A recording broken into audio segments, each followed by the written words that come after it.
परमात्मा तो यहाँ तक कहते हैं तेरे ब्रह्मा विष्णु इसी बोल में मेरे साथ दो भाई मैंने सब जग भूलिया पाया, किसी को यथार्थ ज्ञान नहीं था।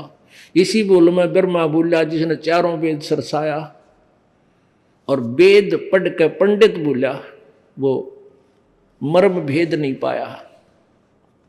इसी भूल में विष्णु भूलिया जिन्हें वैष्णो धर्म चलाया, और तीर्थ व्रत का बांध महात्म बहुविध जीव भरमाया। इसी भूल में शंकर भूलिया जिन भिक्षुक पंथ चलाया, और सिर पर जटा हाथ में खप्पर घर घर अलख जगाया। अब यह बात कबीर जी की वाणी 600 साल पहले कोई पढ़र सुने तो पत्थर मारे सिर में। ने कहा अच्छा तू भी ब्रह्मा विष्णु महेश को भी कहता है, उनको भी ज्ञान नहीं था, वो भी तत्व ज्ञान से अपरिचित थे। या थी तो सच्ची न्योकी ने जो भगवान ने लिखी थी, पर हम पहचान नहीं सके, हम लाल पहचानने योग्य नहीं थे। अब ये भी प्रमाण इस कंसेप्ट को क्लियर करने के लिए देना पड़ेगा, नहीं तो क्योंकि ये सीडी, ये अमृत वचन सीडी के माध्यम से चैनलों के ऊपर भी परमात्मा दया करते जा रहे हैं। हो सकता है को भी रजा का बख्श दें, अपनी पुण्यात्माओं के पास ये पहुँचेंगे और एकदम वो फड़क कर जागेंगे। तो उसमें ये कंसेप्ट साथ क्लियर नहीं होगा तो श्रोता एकदम विचलित हो जाएगा और हो सकता है टीवी ऑफ कर दे। इसके लिए ये देवी भागवत फिर से सहयोग लेंगे देवी भागवत का कि ब्रह्मा विष्णु महेश और सतयुग के ब्राह्मण, यानी जब सतयुग के ब्राह्मण में ज्ञान नहीं तो कलियुग वाला ने कितना होगा अंडरस्टूड, तो वो भी अज्ञानी थे, वे वेद ज्ञान से अपरिचित थे। ये देखिएगा श्रीमद् देवी भागवत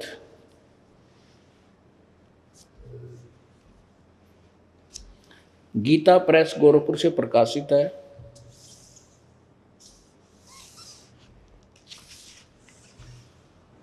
संपादक हनुमान प्रसाद पोदार, चिमनलाल गोस्वामी।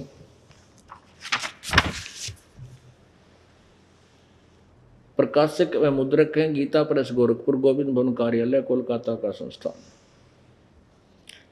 इसके प्रश्न नंबर 28 पर देखते हैं, ब्रह्मा और विष्णु को कितना ज्ञान था, नारद को कितना ज्ञान था।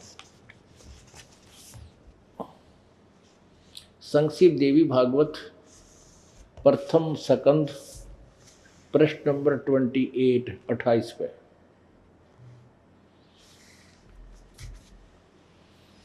नारद जी ने कहा, महाभाग व्यास जी, तुम इस विषय में जो पूछ रहे हो ठीक यही प्रश्न मेरे पिताजी ने भगवान श्री हरि से किया था। देवा अधिदेव भगवान जगत के स्वामी हैं, देवों के भी देवता, भगवानों के भगवान विष्णु जी। लक्ष्मी जी उनकी सेवा में उपस्थित रहती हैं, दिव्य कौस्तुमणि उनकी शोभा बढ़ाती है। वे शंख चक्र और गदा लिए रहते हैं, पीतंबर धारण करते हैं, 4 भुजाएं हैं, वक्ष स्थल पर श्रीवत्स का चिन्ह चमकता है। वे चराचर जगत के आश्रयदाता हैं, जगत गुरु एवं देवताओं के भी देवता हैं। ऐसे जगत प्रभु भगवान श्री हरि महान तप कर रहे थे, उनकी समाधि लगी थी। यह देखकर मेरे पिता ब्रह्मा जी को बड़ा आश्चर्य हुआ। अतः उन्होंने उनसे जानने की इच्छा प्रकट की। ब्रह्मा जी ने पूछा, प्रभु आप देवताओं के अध्यक्ष, जगत के स्वामी, भूत भविष्य एवं वर्तमान सभी जीवों के एकमात्र शासक हैं, भगवान फिर आप क्यों तपस्या कर रहे हैं और किस देवता की आराधना में ध्यान मगन है। मुझे असीम आश्चर्य तो ये हो रहा है कि आप देवेश्वर एवं सारे संसार के शासक होते हुए समाधि लगाए बैठे हैं। ब्रह्मा जी के विनीत वचन सुनकर भगवान श्री हरि उनसे कहने लगे, ब्रह्मन सावधान होकर सुनो, मैं अपने मन का विचार व्यक्त करता हूँ। देवता, दानव और मानव सब यही जानते हैं कि तुम सृष्टि करते हो, मैं पालन करता हूँ और संकर से संहार किया करते हैं। किंतु फिर भी वेद के पारगामी पुरुष अपने युक्ति से यह सिद्ध करते हैं कि रचने, पालने और संहार करने की यह योग्यता जो हमें मिली है, इसकी अधिष्ठात्री शक्ति देवी है।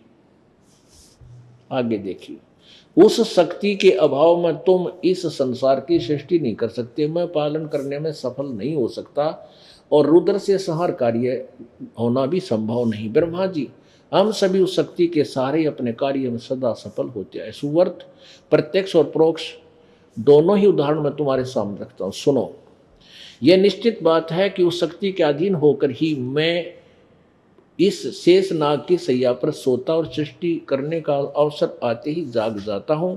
मैं सदा तप करने में लगा रहता हूं, उस शक्ति के शासन से कभी मुक्त नहीं रह सकता। कभी अवसर मिला तो लक्ष्मी के साथ सुखपूर्वक समय बिताने का सौभाग्य प्राप्त होता है। मैं कभी तो दानों के साथ युद्ध करता हूं। अखिल जगत को भय पहुंचाने वाले दैत्यों के विकराल शरीरों को शांत करना मेरा परम कर्तव्य हो जाता है। यहां कमाल कर दिया। 29 पृष्ठ पर चल पढ़ रहे। अब हम भगवान विष्णु जी कह रहे हैं कि मुझे सब प्रकार से शक्ति यानी दुर्गा के अधीन होकर रहना पड़ता है। उन्हीं भगवती शक्ति का यानी दुर्गा का मैं निरंतर ध्यान किया करता हूं। ब्रह्मा जी, मेरी जानकारी में इन भगवती शक्ति से दुर्गा से बढ़कर दूसरा कोई भगवान नहीं, कोई देवता नहीं। आलिया ओड एंड भगवान श्री विष्णु जी के ज्ञान का ये कह रहे हैं कि मैं दुर्गा तो ऊपर कोई देवता नहीं मानता, इससे ऊपर कोई भगवान ना, को नहीं। मैं तो इससे का ध्यान करता हूँ और हमेशा हठ योग तप करता रहता। अब दुर्गा क्या बता रही है? दुर्गा 562 पृष्ठ पे और 7वें सकंद में हिमालय को ज्ञान दे रही है और ब्रह्म के बारे में बता रही है कि उसका ओम नाम है, एक वही पूजा के योग्य है और सभी पूजाएं त्याग दो। वो ब्रह्मलोक में रहता, उसका ओम मंत्र है, उसी की पूजा करो। अरे तेरा गजब भैया। अब देखिएगा, ये है 7वां सकंद। 7वां सकंद संक्षिप्त देवी भागवत 562 पृष्ठ। हम यहाँ से पढ़ेंगे। देवी के द्वारा हिमालय को, हिमालय राजा को ज्ञानोपदेश, ब्रह्म स्वरूप का वर्णन। श्री देवी कहने लगी, पर्वतराज, कि इसने देवी ने पहले तो अपनी पूजा के बारे में बताया, मेरी पूजा करे तो मैं इतना लाभ दे सकती हूँ और मेरा ऐसी साधना करे। फिर कहती है उस ब्रह्म का क्या स्वरूप है यह बतलाया जाता है, जो प्रकाश रूप, सबके अत्यंत समीप में सचित, हृदय रूप गुहा में सचित होने के कारण गुहातर नाम से प्रसिद्ध और महान पद अर्थात परम प्राप्य है। वह समस्त प्रजा के ज्ञान से परे है, उस किसी की बुद्धि में आने वाला नहीं है, ऐसा तुम जानो। वह परम सत्य, हम अब थोड़ा सा शॉर्ट में चलते हैं। परम सत्य और अमृत अविनाशी तत्व है। सौम्य उस वेदने योग लक्ष्य का तुम वेदन करो, मन लगाकर उसमें तन्मय हो जाओ। सौम्य उपनिषद में कथित महान अस्त्र रूप धनुष लेकर उस पर उपासना द्वारा तीक्ष्ण किया हुआ बाण संधान करो और भावनागुत चित्त के द्वारा, भाव अनुगत चित्त के द्वारा उस बाण को खींचकर उस अक्षर रूप ब्रह्म को लक्ष्य बनाकर वेदन करो। पर ओम तो उसका धनुष है, जीवात्मा बाण है और ब्रह्म को लक्ष्य कहा जाता है। आगे देखो, उस एकमात्र परमात्मा को ही जाने, दूसरी सब बातें छोड़ दे। किसी की पूजा मत करो, केवल एक ब्रह्म की पूजा करो। यही अमृत रूप परमात्मा के पास पहुंचने का पुण्य है। संसार समुद्र से पार होकर अमृत स्वरूप परमात्मा को प्राप्त करने का यही सुलभ साधन है। जिस प्रकार रथ के चक्र में आरे लगे होते हैं, इसी प्रकार शरीर की संपूर्ण नाड़ियां हृदय में स्थित हैं। उस हृदय में वही विविध रूप में प्रकट होने वाला परब्रह्म संचरण करता, अंतर्यामी रूप से वर्तमान रहता है। उस आत्मा का ओम के जप के साथ ध्यान करो। इससे अज्ञान में अंधकार से परे, सर्वथा परे, संसार समुद्र से पार जो ब्रह्म है उसको पा जाओगे, तुम्हारा कल्याण हो। और वो कहाँ रहता है? 563 पृष्ठ पे 7वें सकंद में। ये 7वां सकंद है। वह सबका आत्मा ब्रह्म, ब्रह्मलोक दिव्य रूप दिव्य आकाश में रहता है, स्थित है, वहां बैठा है। अच्छा, एक वो ब्राह्मण और रह गया, और सुनो 414 पृष्ठ पे, इसी पे, इसके 414 पे ये लिखा है कि ब्राह्मण कल सतयुग में ब्राह्मण वेद के बड़े विद्वान थे। छठा अध्याय संक्षी देवी भागवत 414 पृष्ठ पर जन्मेजय ने पूछा, महाभाग किस युग में कैसा धर्म का स्वरूप है, इस संपूर्ण विषय को विशेष रूप से बताने की कृपा कीजिए।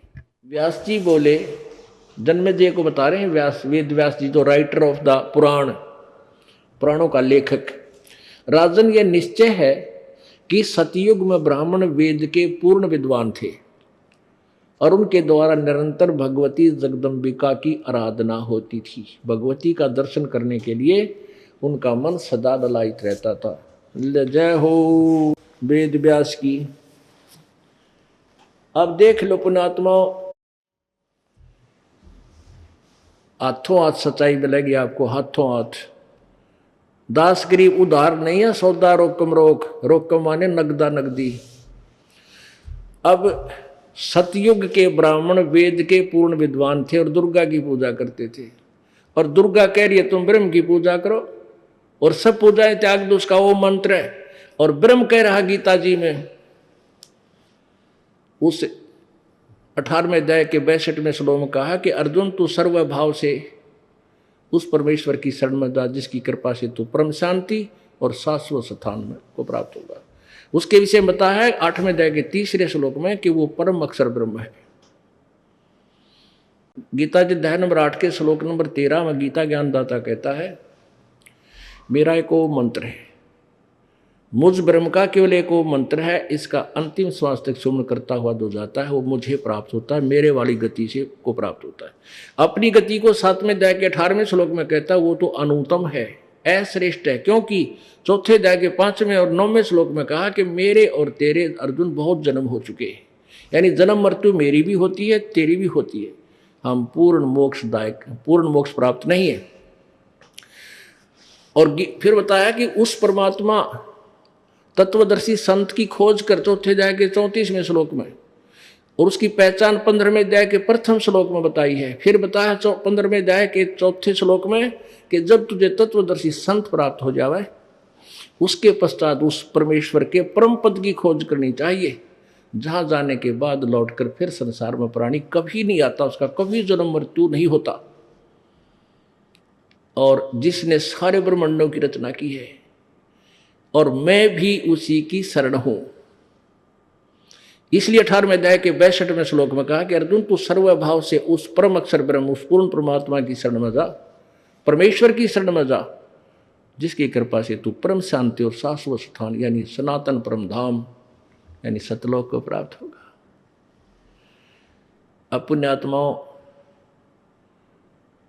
परमात्मा यही कहा करते, धर्मदास ये जग बोराना, कोई न जाने पद निर्वाणा। परमेश्वर के इस एक सेंटेंस को सिद्ध करने के लिए, सत्य को सत्य सिद्ध करने के लिए, परमात्मा को परमात्मा सिद्ध करने के लिए इस दास ने इतना अड़ंगा हटाना पड़ता है जो इन अज्ञानियों ने ठोक दिया आपके अंतःकरण में।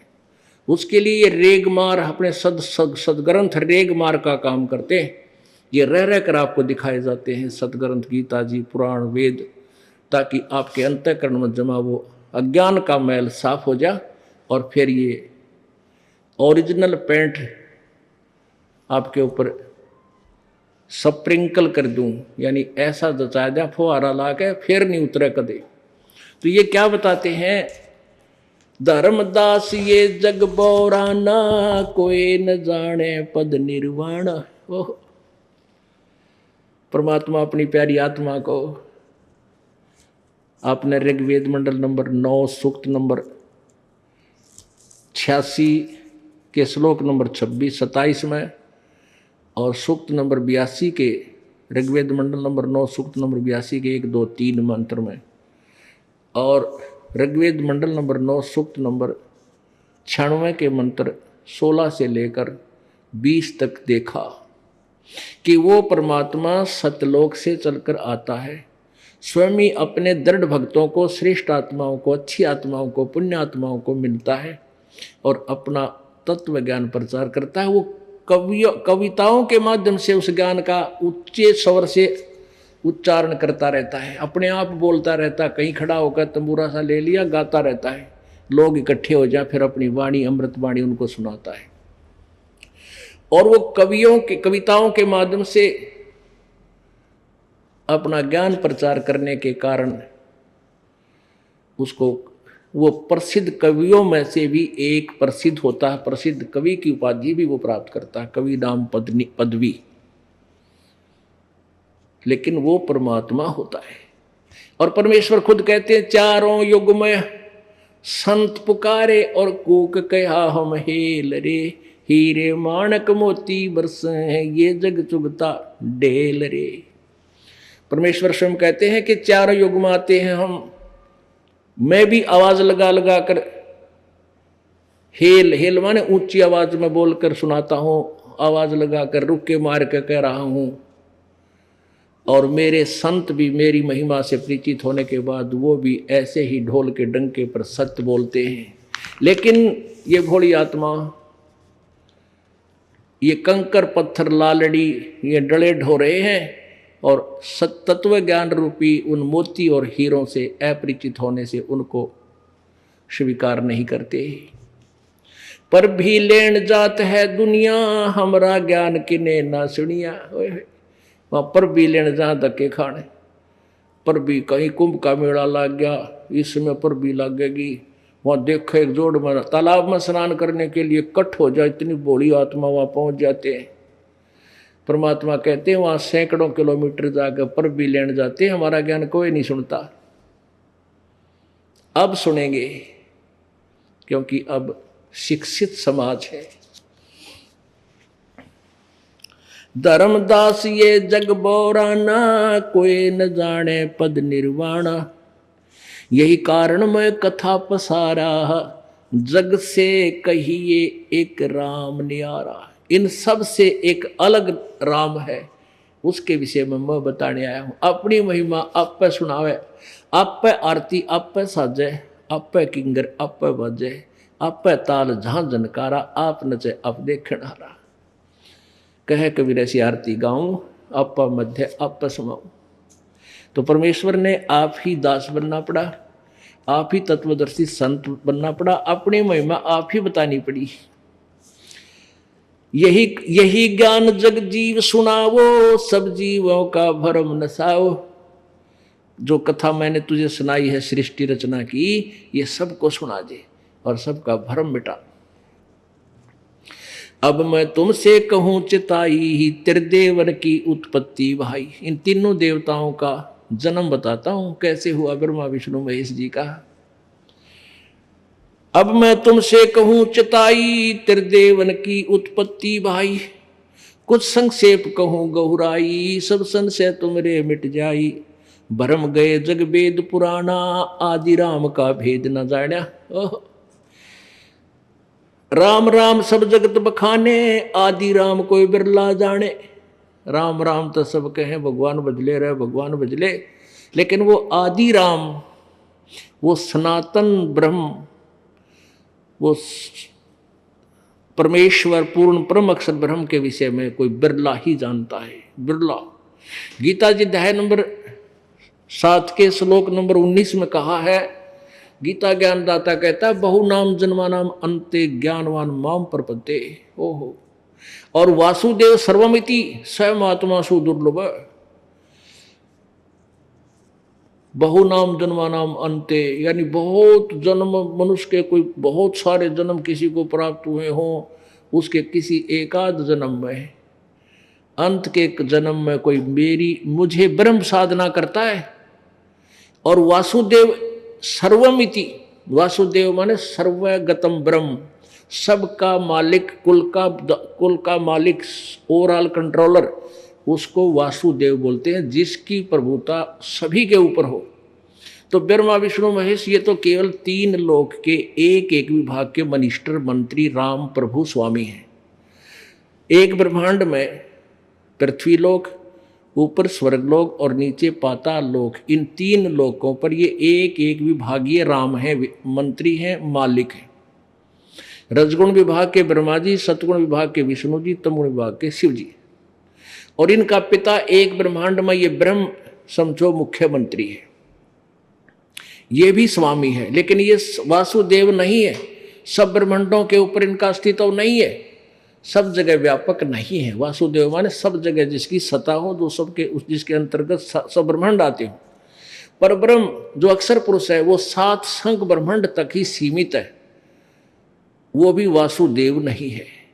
कबीर परमेश्वर परम अक्षर ब्रह्म जिसने सब ब्रह्मांडों की रचना की, जो सबके ऊपर ओवरऑल कंट्रोल है, इंक्लूडिंग ब्रह्म और परब्रह्म, इन सब के ऊपर भी वो कुल मालिक है, वो वासुदेव है। और वही पूजा के योग्य है, वही पाप नाशक है, वही पूर्ण मोक्षदायक है, वो वास्तव में अविनाशी है।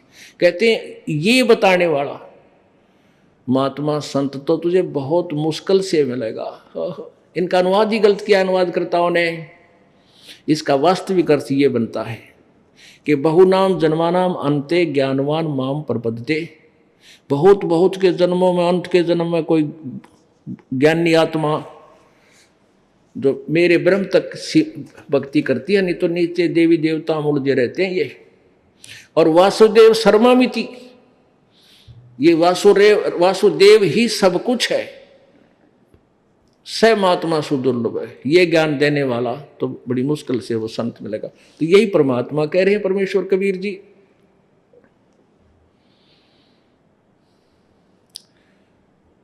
यही कारण मैं कथा पसारा, जग से कहिए एक राम न्यारा। राम राम सब जगत बखाने, आदि राम कोई बिरला जाने। आदि राम उस वासुदेव सर्वशक्तिमान परमात्मा को कोई बिरला जानता। अब वासुदेव हम श्री कृष्ण न मान्या करते नहीं। श्री कृष्ण के पिताजी का नाम था वासुदेव, और वासुदेव यानी समर्थ स्वामी वेदों में अच्छे वर्ण शब्द निकाल करके गुरु लोग अपने यजमानों के बालका का नाम रखा करते। तो वेदों से ये वासुदेव शब्द लेकर के वासुदेव उसका वासुदेव नाम रखा गया था श्री कृष्ण जी के फादर का। अब वासुदेव श्री कृष्ण जी वासुदेव नहीं थे, वासुदेव के पुत्र थे, और वो सर्वव्यापक नहीं थे। वो तो एक 3 लोक के एक विभागीय सतोगुण विभाग के स्वामी है, राम है, मालिक है। वासुदेव सर्वव्यापक नहीं, सबके ऊपर वो सत्ता उनकी नहीं है, वो सबके ऊपर मालिक नहीं। तो यहाँ परमात्मा कहते हैं राम राम सब जगत बखाने, आदि राम कोई बिरला जाने।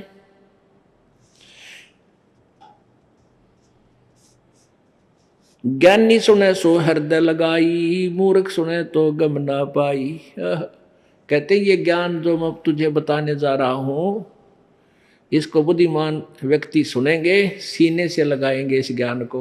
ओहो रे कहाँ छुपा था ये।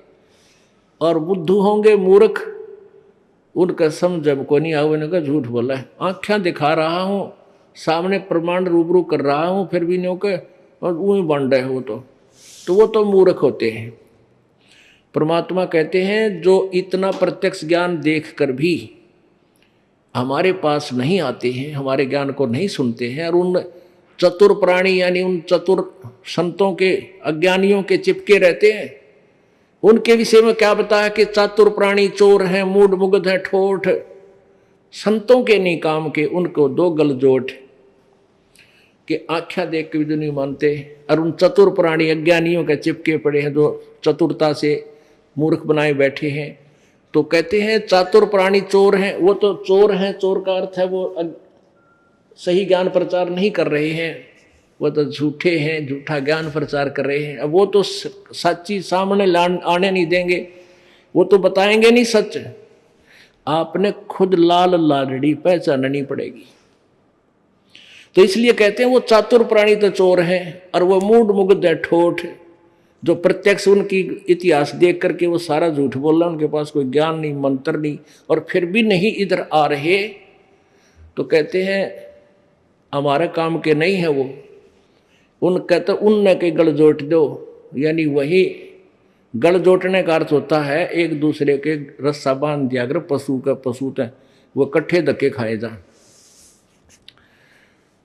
तो कहते हैं चातुर प्राणी चोर है, मूड मुग्ध है ठोठ, वो संतों के नहीं काम के, उनके दो गल जोट। यही परमात्मा कहते हैं ज्ञानी सुने सो हृदय लगाई, मूर्ख सुने तो गम ना पाई। बुद्धिमान व्यक्ति देखेगा सुनेगा तो सीने से लगाओगा, ओह सही पक्का ज्ञान, सही ज्ञान है। और मूर्ख सुनेगा नो का वही बांडे वो तो निंदा करे, चुगली करे। रामपाल तो सारे संता की निंदा करता है, उसका तो नाम भी ना लो मेरा आगे। तो कहते ईशा ने तो उड़े चपके रहने दे, हमारे काम के भी कोई ना, क्यों न कि गाड़ेंगे जब वक्त वो सामने देख के भी ना मानते। अब क्या बताते हैं, मैं जो बताने जा रहा हूं उसको बुद्धिमान सुनेंगे तो हृदय से लगाएंगे। माँ अष्टंगी पिता निरंजन, ये जमदारुण वंशन अंजन, पहले की निरंजन राई, पीछे से माया उपजाई। माया रूप देख अति शोभा, देव निरंजन तन मन लोभा। कामदेव धर्मराय सताए, देवी को तुरंत धरकाए। सतलोक में दुर्गा परमेश्वर ने दुर्गा को, प्रकृति को अपनी शब्द शक्ति से एक कन्या रूप दिया था, युवा लड़की का, युवती का, और उसके अंदर हम सभी प्राणियों को सूक्ष्म रूप से बीज रूप में प्रवेश कर दिया था। इस लड़की को वहां अकेली देखकर ज्योति निरंजन ने इसके साथ दुर्व्यवहार करना चाहा था, तो दुर्गा ने अपनी इज्जत रक्षा के लिए इसके पेट में शरण ले ली थी, छोटा रूप बनाकर, सूक्ष्म रूप बनाकर। वहां से फिर प्रार्थना की प्रभु परमेश्वर कबीर जी से, तो सत्य पुरुष कबीर जी ने आकर के अपने पुत्र जोगजीत का रूप धारण करके आए और काल के पेट से दुर्गा को बाहर निकाला। और इनके 21 ब्रह्मांडों जो इसने तप करके प्राप्त किए थे ज्योति निरंजन ने, 21 ब्रह्मांडों समेत दुर्गा और निरंजन समेत वहां से नीचे धकेल दिया।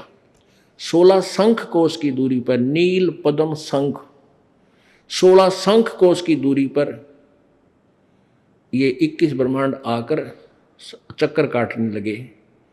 और फिर काल ने फिर दुर्गा के साथ फिर से बदव्यवहार किया, इसके रूप पर आसक्त होकर के, और इसके साथ जबरदस्ती शादी की और 3 पुत्र उत्पन्न किए। उसके बारे में परमात्मा बता रहे हैं, और वही पुराण बता रहे हैं इनकी हिस्ट्री। श्री शिव पुराण, श्री दुर्गा पुराण, देवी पुराण, और श्री ब्रह्मा पुराण में भी, देवी पुराण में इनका वर्णन है। आप देखिएगा परमात्मा क्या कहते थे, माँ अष्टंगी पिता निरंजन, ये जमदारुण वंशन अंजन,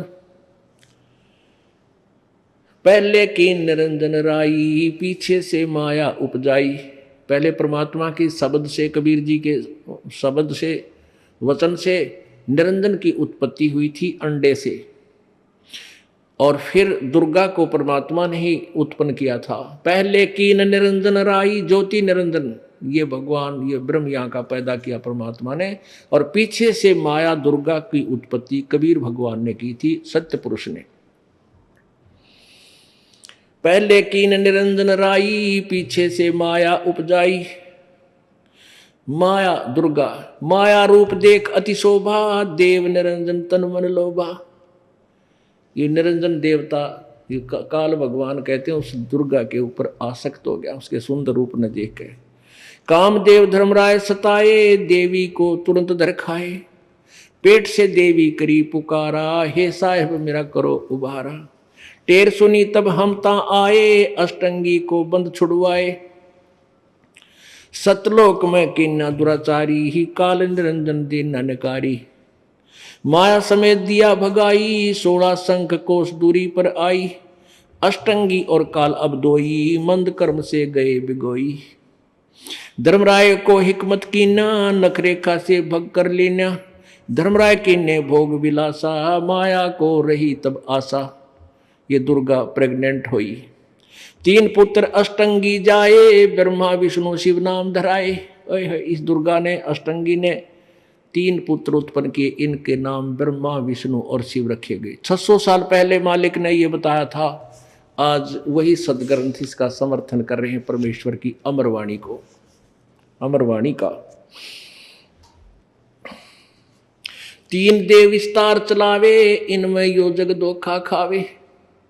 ये तीनों देवता रजगुण ब्रह्मा, सतगुण विष्णु, तमगुण शिव जी इस काल के ढमढमे ने चला रहे हैं, और इन देवताओं में की पूजा में ये धोखा खा रहे हैं। 3 लोक अपने सुत दीन्या, पुरुष गम कैसे कोई पावे, काल निरंजन जग भरमावे। कहते हैं परमात्मा के बारे में, प्रभु सतपुरुष की महिमा के जानकारी कैसे प्राप्त हो, क्योंकि ये काल सबको भ्रमित किए हुए है, सच्चाई तक जाने ही नहीं देता। पुरुष गम कैसे कोई पावे, काल निरंजन जग भरमावे। 3 लोक अपने सुत दीन्या, सुन निरंजन बासा लीन्या। अलख निरंजन सुन ठिकाना, ब्रह्मा विष्णु शिव भेद न जान्या। कहते हैं इस सुन में, प्रत्येक ब्रह्मांड के टॉप मोस्ट प्लेस पे, सबसे ऊपर शिखर में, वहाँ ये काल रहता है, और ब्रह्मा विष्णु महेश भी इसके विषय में अपरिचित हैं, वह भी ना जानते। ये तो कबीर भगवान जो सुप्रीम पावर है, जो ब्रह्मा विष्णु, इसका काल ज्योति निरंजन का भी फादर है, ब्रह्मा विष्णु महेश का जो दादा है, पूर्ण ब्रह्म, उसने आकर के ये यथार्थ ज्ञान हमें बताया। जिसने सारी सृष्टि रची है, वही सच्चाई बता सकता है। 3 देव सो उनको धावे, निरंजन का वो पार न पावे। ये ब्रह्मा विष्णु महेश भी समाधि लाला छक लिए, इनको भी ब्रह्म की प्राप्ति नहीं हुई। आखिर में सभी ने लिख दिया परमात्मा निराकार है, निराकार है, निराकार है। ब्रह्मा विष्णु शिव नहीं बचाए, सकल खाए पुन दूर उड़ाए। तिनके सुत हैं तीनों देवा, अंदर जीव करते सेवा। कहते इस काल के 3 बेटे हैं, ब्रह्मा विष्णु महेश, और ये अंधे जीव ज्ञानहीन प्राणी इन ब्रह्मा विष्णु महेश की पूजा करते हैं, और ये तुम्हें यहाँ उलझाए बैठे। अपने आत्माओं, ये तो कबीर जी कह रहे थे 600 वर्ष पहले, 550 वर्ष पहले, और हमारे सदग्रंथ कह रहे हैं 5000 वर्ष पहले से। अपने जो गीता जी 5000 वर्ष पहले से कह रही है यही बात जो परमात्मा ने आके बताई, लेकिन इन अज्ञानी गुरुओं ने सदग्रंथों को ना समझ के काल प्रेरणा से हमारे को केवल ब्रह्मा विष्णु महेश की पूजा पर ही सीमित कर रखा था। और परमात्मा क्या कहते हैं कि उस काल के 3 पुत्र हैं, तिनके सुत हैं तीनों देवा, अंदर जीव करते हैं सेवा। सेवा माने पूजा। इसके 3 पुत्र हैं काल के, और ये अंधे जीव ज्ञानहीन प्राणी इनने की पूजा करें। अकाल पुरुष का हो नहीं चीन्या, काल पाए सभी गैलीन्या। अकाल अविनाशी, जिसका काल ना हो, वो किसी को खाता ना हो, वो भी अकाल होता है। अकाल पुरुष का हो ना चीना, काल पाए सभी गैलीन्या। इस काल को तो सबने मान लिया। अकाल जो काल नहीं है, जो दुखदाई नहीं है, उसको किसी ने जाना भी नहीं, सुना भी नहीं। ब्रह्म काल सब जग जाने, आदि ब्रह्म को ना पहचाने। 3 देव और अवतारा, ताको बजे सकल संसारा। इन तीनों देवताओं को और इन के 3 अन्य अवतारों को, राम कृष्ण आदि को, ये सारा संसार इन्हीं की पूजा कर रहा है। 3 गुणों का ये विस्तारा, धर्मदास मैं कहूँ पुकारा। गुण तीनों की भक्ति में ये भूल पड़ो संसारे, कह कबीर निज नाम बिना तुम कैसे उतरो पार। अपने आत्माओं, ऐसा प्रसंग आ गया कि कबीर भगवान ने कहा है कि इस काल और दुर्गा के ये 3 पुत्र हैं, इस काल के ये तीन पुत्र हैं, ब्रह्मा विष्णु महेश, और ये ज्ञानहीन प्राणी इन्हीं की पूजा करते हैं। गुण तीनों की भक्ति में ये भूल पड़ो संसारे। ओए होए, इन तीनों गुण की भक्ति में, रजगुण ब्रह्मा, सदगुण विष्णु, तम गुण शिव जी की भक्ति में ये संसार भूला पड़ा है। और कह कबीर, उस निज नाम बिना, सार नाम बिना कैसे उतरोगे पार। यानी यथार्थ मंत्र के बिना, यथार्थ भक्ति साधना के बिना तुम पार कैसे हो पाओगे। अब इस प्रसंग को कोई सुनेगा कि ब्रह्मा विष्णु महेश के पुजारियों को ज्ञानहीन अंधे बताया है, तो श्रोता एकदम बिदक जाएंगे। तो दास इसके लिए लालटेन दिखाओगा। एक समय एक अंधा व्यक्ति रात्रि में लालटेन लिए जा रहा था। लालटेन होती थी, अब तो खैर मॉडर्न हो गए, बालक ना पता होगा लालटेन का, टॉर्च समझ लो, एक टॉर्च। वैसे लालटेन होती थी एक लैंप टाइप, लैंप समझ लो उसको। तो वो लालटेन लिए जा रहा था अंधेरे में, और बालक आ रहे थे आगे थे उछल कूद मचाते हुए। तो उस अंधे व्यक्ति ने सोचा ये बालक कदे टक्कर मार दे अपनी बातों में, उछलते कूदते, तेरे बूढ़े की आड़ टूट जा। वो कहने लगा, रे बच्चों भाई देखना देखना, मैं अंधा हूं, ध्यान से चलना बेटा। अब वो बच्चे इस आवाज को सुनकर सहम गए कि हाथ में लालटेन दे रखी, और यूं कह कि मैं अंधा हूं भाई, सुनियो देखियो, ध्यान से निकलना मेरे पास से। बच्चे खड़े हो गए और कहने लगे, बाबा क्या आप सचमुच अंधे हो? आखा बेटा मैं अंधा हूं, बिल्कुल दिखाई नहीं देता। फिर लालटेन क्यों ले रखी आपने? कि आप आँखों वालों के लिए कदे मेरे में टक्कर मार कर टांग तोड़ दो बूढ़े आदमी की, मुझे देखकर तुम एक तरफ का टल जाओ, अपनी जान बचा रहा हूं भाई बेटा मत। तो पुण्यात्माओं, ये सदग्रंथ जैसे दास ने परमात्मा की वाणी को बोला, ये सत्य है कि तिनके सुत हैं, काल और दुर्गा के पुत्र हैं ये तीनों देवा, अंधर जीव करत है सेवा। ये ज्ञानहीन बिना ज्ञान के व्यक्ति इन ब्रह्मा विष्णु महेश की पूजा करते हैं, इन तीनों गुणों की, रजगुण ब्रह्मा, सदगुण विष्णु, तम गुण शिव जी की। तो ये तो दास ने कहा है परमात्मा की अमरवाणी से। और ईव लालटेन दिखा दूंगा, कहते मेरी गेल खस्से को आके यूँ का यूँ क्यों, ऐसा क्यों बोला, हमें अंधा कैसे बता दिया। तो लालटेन दिखा दूंगा, भाई मेरे साथ ना खसना, अपने इस सदग्रंथों की रोशनी में एक साइड पकड़ जाना। इसका प्रमाण पवित्र गीता जी आपको देगा। 7वां अध्याय के आपको 5 श्लोक सुनाऊंगा, 12, 13, 14, 15, 4। कति कंसेप्ट क्लियर हो जाएगा। पहले तो ये समझें कि रजगुण ब्रह्मा है, सतगुण विष्णु, तम गुण शिव जी। इसमें आपको देवी पुराण दिखाते हैं, दुर्गा पुराण संस्कृत में, देवी भागवत महापुराण संस्कृत, विद संस्कृत इन हिंदी, संस्कृत भी और हिंदी भी दोनों साथ हैं इसके। ये देखिएगा,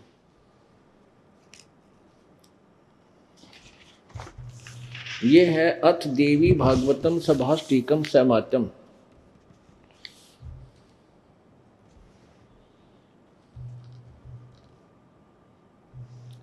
अथ देवी भागवतम सभाष्टिकम सैमात्यम। ये कहाँ से प्रकाशित है? खेमराज श्री कृष्ण दास प्रकाशन,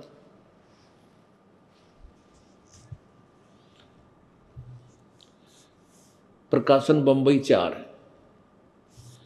अब इसके तीसरे सकंद पर आते हैं।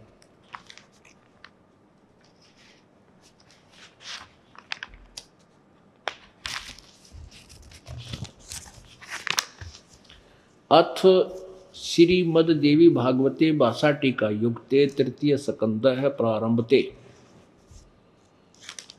हम अपने मतलब का ज्ञान लेंगे, क्योंकि जंगल में बहुत सी जड़ी बूटियां होती हैं, जिस रोग की दवाई अपन ने बनानी है वो चुन लेंगे अपन। ये देखिएगा, ये देवी भागवत पृष्ठ 11 भाषा टीकासी तृतीय सकंद और अध्याय 5। इसमें के लिखा थी, भगवान शंकर अपनी दुर्गा माता से पूछ रहे हैं, हे माता, यदि हमारे ऊपर सदा आप दयायुक्त हो तो हमको यानी मुझको तमोगुण किस प्रकार प्रदान किया है, ब्रह्मा रजोगुण और हरि सतोगुण। अब यहाँ इसकी संस्कृत भी साथ देख ले। ये 7वां श्लोक अंत हुआ, 8वां प्रारंभ हुआ। यदि दया धर्मना न सदाम्बिके कथम अहम विहित च, कथम माने किस प्रकार, अहम माने मैं, विहित माने बना दिया, क्या तमोगुण है। शंकर जी कह रहे हैं मुझे तमोगुण क्यों बना दिया, और कमल से उत्पन्न होने वाले ब्रह्मा को रजोगुण संभव, रजोगुण क्यों बना दिया, और सुहित किमु सतोगुण हरि, और किस प्रकार आपने विष्णु जी को सतोगुण बना दिया। इति सिद्धम रजगुण ब्रह्मा है, सतगुण विष्णु का और तमगुण शिव जी, नथिंग एल्स। अब हम अभी आपने गीता प्रेस गोरखपुर से प्रकाशित देवी भागवत के 3रे स्कंद पर केवल हिंदी में सुना था कि ब्रह्मा विष्णु महेश स्वयं स्वीकार करते हैं कि हम दुर्गा के पुत्र हैं, हमारा जन्म और मृत्यु होता है, हम अविनाशी नहीं है, और हम आप ही के तीनों गुणों से उत्पन्न, हम रजगुण ब्रह्मा है, सतगुण विष्णु, तमगुण शिव जी। ये सिद्ध हो गया। अब परमात्मा, अब आपको गीता जी 7वें अध्याय के और 4 श्लोक कंसेप्ट क्लियर कर देंगे कि गीता जी में यही शब्द बोल रखे हैं, बल्कि और लताड़ रखे हैं ऐसे व्यक्तियों को जो केवल ब्रह्मा विष्णु महेश तक तीनों गुणों की भक्ति तक सीमित है और आगे की साधना नहीं करते। अब देखिएगा श्रीमद् देवी भागवत,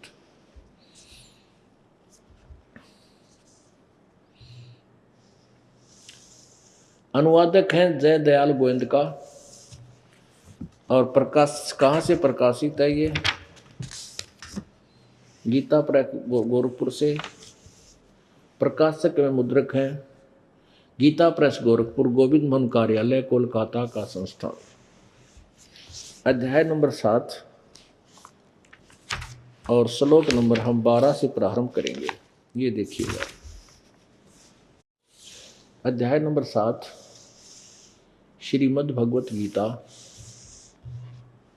और श्लोक नंबर 12।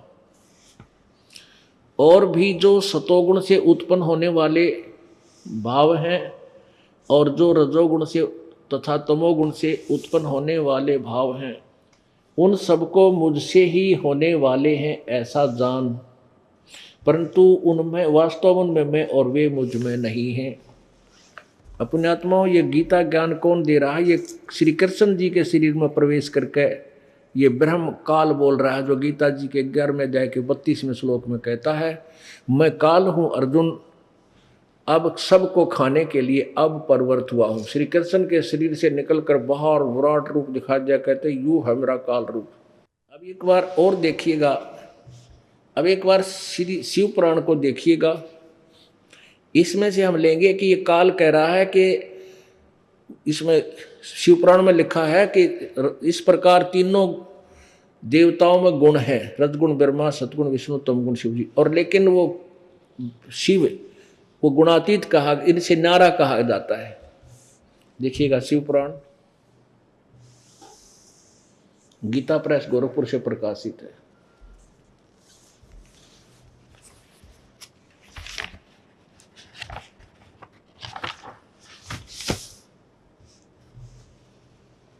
संपादक हनुमान प्रसाद पोदार और प्रकाशक में मुद्रक है वही गीता प्रेस गोरखपुर, गोविंद भवन कार्यालय कोलकाता का संस्थान। इसके 110 पृष्ठ पे ये देखिएगा, ये है रुद्र संहिता श्री संक्षिप्त शिव पुराण पृष्ठ 110। यहां लिखा है इस प्रकार ब्रह्मा विष्णु और रुद्र इन 3 देवताओं में गुण है, परंतु शिव गुणातीत माने गए, यानी इन गुणों से न्यारी, इन ब्रह्मा विष्णु महेश से अलग है। अब यहां एक और देखना पड़ेगा, प्रश्न नंबर 25-26 पे कि ये काल जो है ये इन ब्रह्मा विष्णु महेश से अलग है। एक बार ब्रह्मा और विष्णु का आपस में झगड़ा हो गया। किस बात पे? ब्रह्मा बोला मैं तेरा बाप, विष्णु बोला तू मैं तेरा बाप। लट्ठम गुट्टा हथियार काट लिए। इनकी लड़ाई बंद कराने के लिए इस काल ब्रह्म ने कि आप लड़ मरे कदे भी तेरी अधूरी रह जा सृष्टि, इसने बीच में एक तेजो में खंभा गाड़ दिया, जैसे चमकदार शीशे से का हुआ करे। तो ये दोनों असमंजस में पड़ गए, ये लड़ना तो बंद कर दिया और इसके ऊपर नीचे चल पड़े एक दूसरे इसका अंड देखने में। तो फिर कहते हैं विष्णु जी ने साची बता दी, मैंने अंड नहीं पाया, इसका अंत नहीं मिला। फिर माने झूठ बोल दी, उसका सिर काट दिया इसने, शिव ने आकर, काल ने, सदा शिव ने। अब ये क्या, फिर ये इनसे ज्ञान सुनते हैं तो क्या प्रश्न किया? विद्वेश्वर संहिता, ये देखिएगा, विद्वेश्वर संहिता इसी शिव पुराण की, संक्षिप्त शिव पुराण में, ये यहाँ पर ब्रह्मा विष्णु महेश ये दोनों खड़े, ब्रह्मा और विष्णु दोनों खड़े हैं और काल ने बीच में इनका सतम खड़ा कर दिया। 25 पृष्ठ से हम देखेंगे मोटा मोटा सा। ब्रह्मा और विष्णु ने पूछा प्रभु सृष्टि आदि 5 कर्तों के लक्षण क्या है, ये हम दोनों को बताइए। भगवान शिव बोले ये बता रहे, हम अपना मतलब की बात पढ़ाएंगे। बोले पुत्रो तुम दोनों ने तपस्या करके प्रसन्न हुए मुझ परमेश्वर से सृष्टि और सतिथि नामक 2 कृत प्राप्त किए। सृष्टि ब्रह्मा को और सतिथि दी है विष्णु को, ये दोनों ही तुम्हें बहुत प्रिय। इसी प्रकार मेरी विभूति स्वरूप रुद्र और महेश्वर को मैं 2 अन्य उत्तम कृत संहार और तिरोभाव, ये ने है महेश्वर ने या ने मैं गलत छपा है, रुद्र और महेश्वर ने 2 अन्य उत्तम संहार और तिरोभाव जो करते हैं मुझसे प्राप्त किए। इससे सिद्ध है कि ये गीता ज्ञान जो बोल रहा है ये ब्रह्म, ये काल रूपी ब्रह्म सदाशिव, ये ब्रह्मा विष्णु और रुद्र और महेश से भी न्यारा है। इति सिद्ध खुद कहता है गीता ज्ञान कराते हुए कि ये तीनों क्या कह रहा है कि इन तीनों से, रजगुण ब्रह्मा से सृष्टि, तमगुण सतगुण विष्णु जी से सतिथि और तमोगुण विष्णु जी से तमोगुण शिव जी से संहार जो हो रहा है, ये सभी इनका मुख्य कारण तो मैं ही हूँ, लेकिन मैं इनमें नहीं, मैं इनसे दूर हूँ, जो 21वें ब्रह्मांड में रहता है। पुण्यात्माओं ये विचार करना है कि काल को श्राप लगा हुआ है 1 लाख मानव शरीरधारी प्राणियों का निताहार करने का। उसके लिए ये अपने तीनों पुत्रों को भ्रमित करके रखता है और तीनों को एक एक गुण युक्त कर दिया। ये बाद में कभी कहानी सुनाएंगे, जो समय आएगा सृष्टि रचना में आपको पता चलेगा ये दुर्गा और शिव ने कैसे इनको रजगुण तमगुण सतगुण युक्त उत्पन्न किया। अर्थात रजगुण ब्रह्मा है, सतगुण विष्णु, तमगुण शिव जी, सिद्ध हुआ।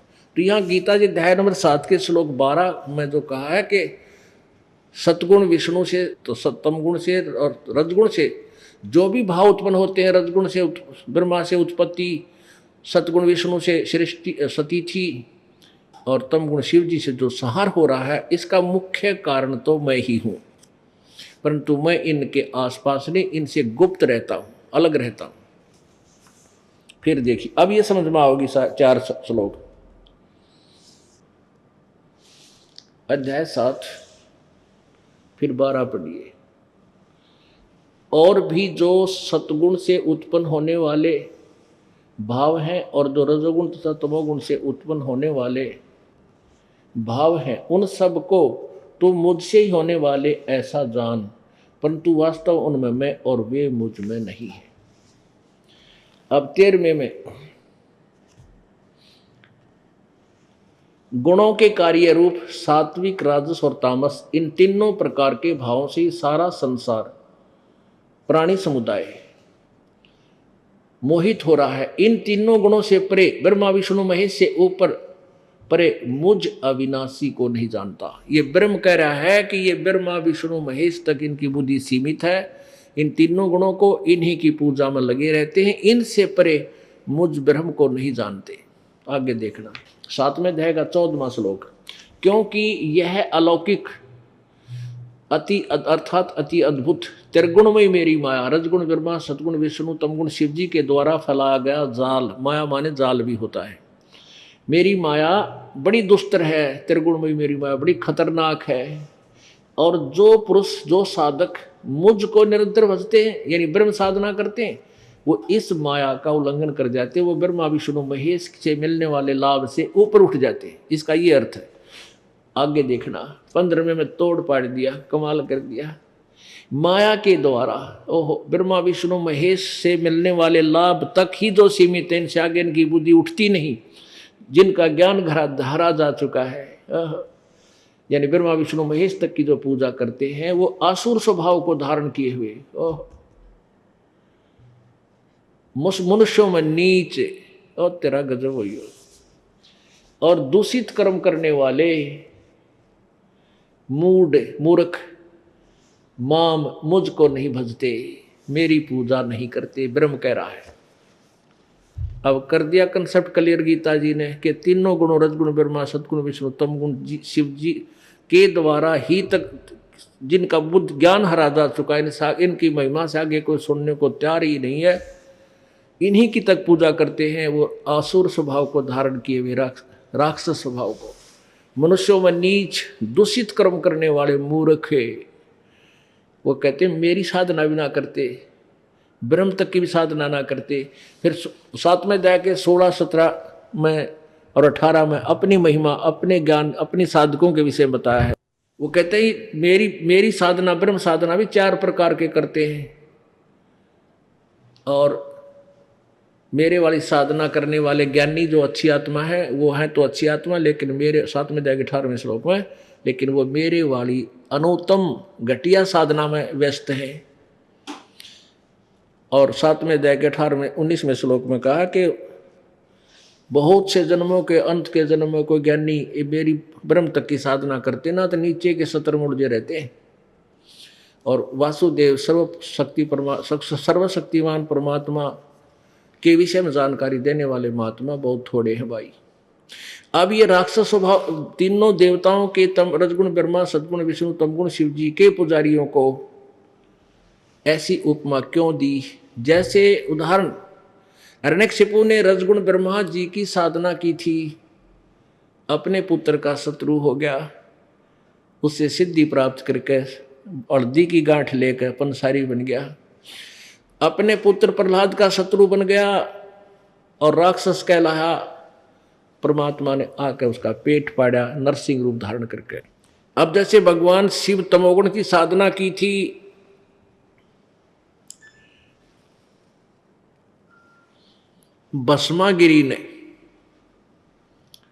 भस्मागिरी एक तपस्वी था, उसने भगवान शिव के द्वार के सामने, गेट के सामने 12 वर्ष तक शीरासन पर ऊपर ने पैर नीचे ने सिर करके साधना कठिन तप किया। एक दिन पार्वती जी ने प्रार्थना की भगवान शिव से कि भगवान आपका सेवक और कितना दुखी, आपसे क्या मांगता है, आप तो समर्थ हैं और कर दो कल्याण। अब शिव जी ने कहा मांग भाई भस्मागिरी, क्या मांगता है? भस्मागिरी बोले कि वचनबद्ध हो प्रभु तब मांगू। भगवान शिव जी बोले भाई तथास्तु, वचनबद्ध हो गया, मांग क्या मांगता है? तो उसी समय भस्मागिरी खड़ा हो गया और कहने लगा भगवान ये कड़ा दे दो जो आपके हाथ में है। अब भगवान शिव ने सोचा कि वे जंगल में रहने वाला साधक है, अपनी रक्षा के लिए मांग रहा होगा, क्योंकि भस्म कड़ा एक ऐसा सिद्ध किया हुआ था भगवान शिव के द्वारा कि जिसके भी सिर के ऊपर एक बार न्यू करके न्यू कह दे भस्म, उसका वो राख हो जाता था। और भस्मागिरी में क्या बीमारी थी, उसमें क्या मलिनता थी, उसका क्या उद्देश्य था कि उसने पहले ये सोच रखा था कि भगवान शिव को प्रसन्न करके भस्म कंडा लेकर इसने फूंक दूंगा, पार्वती को अपनी पत्नी बनाऊंगा। भगवान शिव को ज्ञान नहीं था, ये दुष्ट किस उद्देश्य से ऐसा कठिन तप कर रहा है। अब भगवान शिव ने वो निकाल कर दे दिया कि ले बच्चा ले जा। अब भस्मागिरी बोला ले जाऊं किते, इब तो न संवारूंगा, अब तुझे भस्म करूंगा और पार्वती को अपनी पत्नी बनाऊंगा। होले शिव जी होशियार।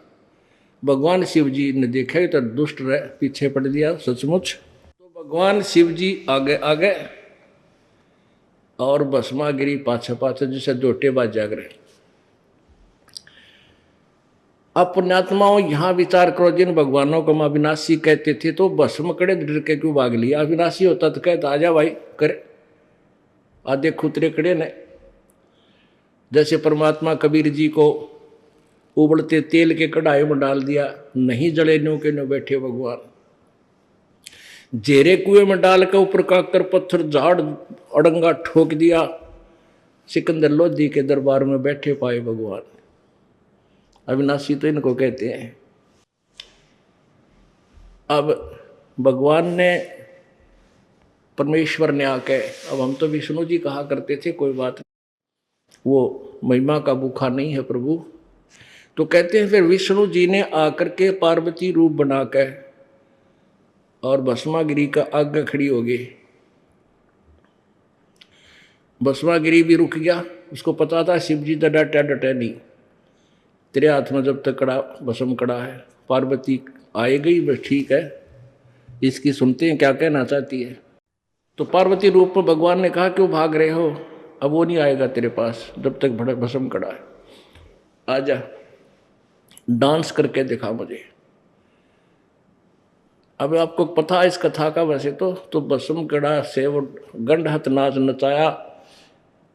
अब वो कह रहा था मुझे नाचना नहीं आता। पार्वती रूप में भगवान बोले मैं सिखाऊं तेने नाचना, डांस करना, इस हाथ को ऐसे कर, इसको ऐसे कर, इस टांग को ऐसे कर, इस हाथ को और ऊपर ला। जब वो ऊपर आ गया ना सर के ऊपर, जब वो जिस हाथ में कड़ा ले रहा था ना, चौकस पकड़ रहा था, वो आ गया सर पे, भगवान ने कह दिया भस्म। वो भस्म कड़ा से भस्मागिरी भस्म हो गया। उसके बाद वो भस्मासुर कहलाया, भस्मा राक्षस।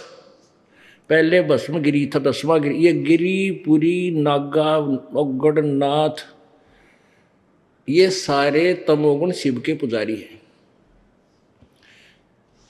एक जैसे भगवान तमोगुण शिव का पुजारी था कौन, रावण। और रावण ने कैसे जुल्म किए, राक्षस कहलाया और अपनी ही जगत जननी यानी उसको सीता को अपनी माँ को अपहरण कर लिया। और ऐसे ही भस्मागिरी अपनी ही त्रिलोक जननी यानी माता को, पार्वती को अपनी पत्नी बनाना चाहा था। तो इन अकल कहाँ है, इसलिए गीता जी में ये संज्ञा इनको दी है। अब एक समय हरिद्वार में हर की पैड़ी पे एक कुंभ के मेले की पर भी लगी, वहाँ नहाने का संयोग हुआ। तो सभी ये जितने भी गिरी पुरी नागा नाथ कनपाड़े औगढ़ ये सारे के सारे वहाँ अपने अपने अलग अलग समुदाय में इकट्ठे हो जाते हैं। और वैष्णु है विष्णु, सतोगुण विष्णु के उपासक, वो भी अलग से। तो जिस समय वह पर भी लगनी थी, सुबह सुबह सबसे पहले नागा ये तमोगुण शिव के पुजारी पहुंच गए वहाँ अर्की पैड़ी के ऊपर स्नान के लिए खड़े हो गए। पीछे से मंडली आ गई विष्णु साधुओं की, वैष्णव की। वैष्णव ने देखा कि ये नागे नहाने को तैयार हो रहे हैं। उन्होंने आवाज लगाई कि ओ गाड़ियो तुम मत नहाइयो पहले। नागा बोले क्यों, कहने लगे हम पहले नहाएंगे, हम श्रेष्ठ हैं। नागा कहने लगे हम सर्वश्रेष्ठ हैं, हम त्यागी और बैरागी हैं, हम कोई वस्त्र भी साथ नहीं संग्रह नहीं करते और हम प्रथम स्नान करेंगे।